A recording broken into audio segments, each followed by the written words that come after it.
Vous vendez ou vous louez votre bien immobilier ? Le cabinet Alt Expertise réalise sous 24 heures vos diagnostics immobiliers fiables et illustrés, remis le jour même. Alt Expertise vous assure une transaction sans mauvaise surprise. Nous sommes le mardi 11 février 2020. Bonjour, bienvenue sur tv4.fr. Le passage de la tempête Gloria du 20 au 23 janvier 2020 a fortement impacté les PO et notamment la RN 116.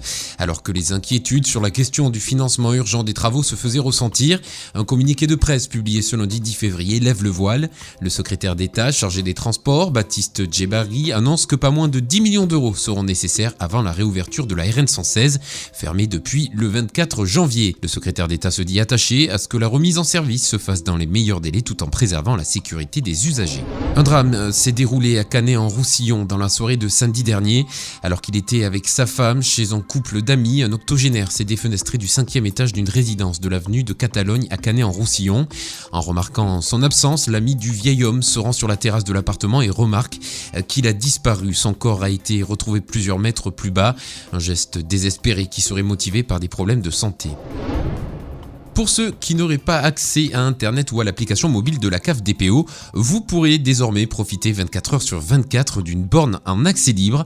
Elle vient d'être installée à l'entrée du parking du siège rue Henri Hey à Perpignan et elle est accessible en permanence. Elle vous permettra notamment de consulter votre compte, d'imprimer une attestation de paiement ou encore de prendre ou d'annuler un rendez-vous avec un conseiller. Plus besoin donc de faire la queue.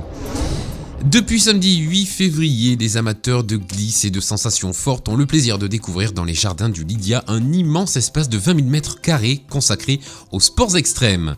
Les visiteurs pourront expérimenter de nouvelles sensations grâce aux prouesses technologiques. Avec la réalité virtuelle par exemple, ils se mettront dans la peau d'un parachutiste ou d'un coureur automobile.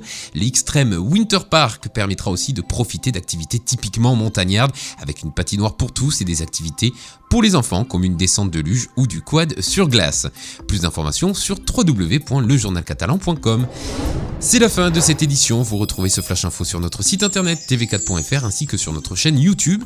Vous pouvez également nous suivre sur les réseaux sociaux Facebook, Twitter et Instagram. Bonne fin de journée à tous. On se retrouve demain pour un nouveau flash.